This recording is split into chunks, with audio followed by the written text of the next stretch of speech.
tiens, en parlant d'appel, l'histoire d'Anne Hidalgo, elle est incroyable.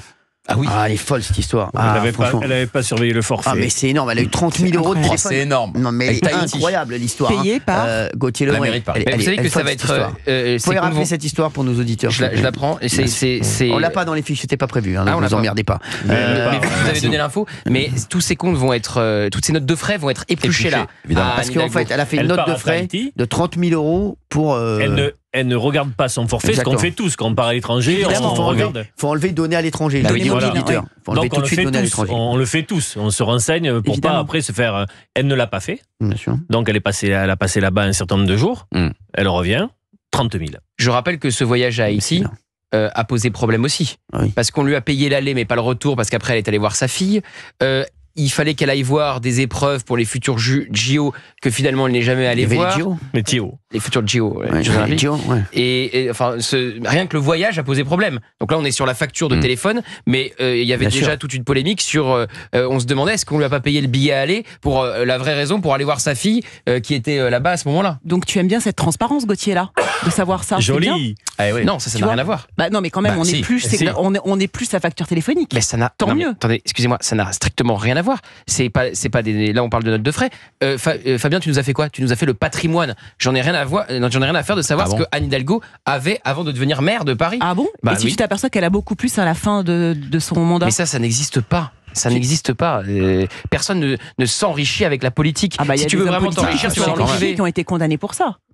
Oui, évidemment. Alors, s'il y a des tournements de fonds publics ou que sais-je. Tu peux le savoir que s'il y a une transparence. Non, pas en amont. Qu'est-ce que tu en as à faire de savoir ce que patrimoine au début, on regarde le patrimoine à la fin.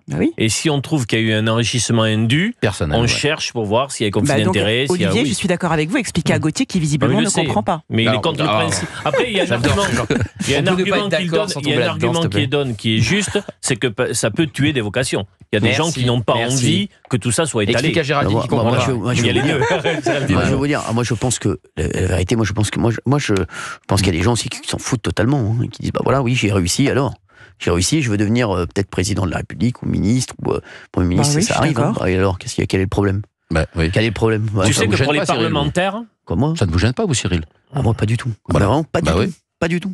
Vous, la transparence, ça vous gêne pas? Mais non, ça me dérange pas. Ça me dérange pas.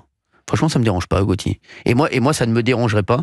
Parce qu'on est encore dans une culture, contrairement aux États-Unis, où quelqu'un qui a fait de l'argent, on trouve que c'est suspect, que c'est un peu sale, que voilà. Et voilà, il y a ça qui est derrière. Et donc, il y a des gens qui, pour les parlementaires, il faut aller voir en préfecture. Il y a quand même des gens qui vont en préfecture pour aller voir le patrimoine de leurs députés ou sénateurs. Mais voilà. Il y a quelque chose qui est un peu malsain, quoi. Évidemment. Oui, mais hier, on parlait justement des grands patrons qui pouvaient éventuellement donner un coup de main à la vie politique française. Moi, ça me dérangerait pas, par exemple, qu'un Niel ou qu'un, je sais pas, Leclerc s'occupe de l'économie française et qu'on connaisse absolument son patrimoine et qu'on soit au contraire admiratif de ce qu'il a réussi à construire. C'est pas du tout l'esprit français, hein. Alors pas du tout. On a le droit de changer. Oui, on a le droit de changer 66 millions de personnes, changer un esprit de fond sur la réussite. Voilà, donc c'est tellement français. On n'aime pas la réussite. Donc on n'aime pas quand quelqu'un a réussi et que nous on n'a pas réussi. Donc excuse-moi.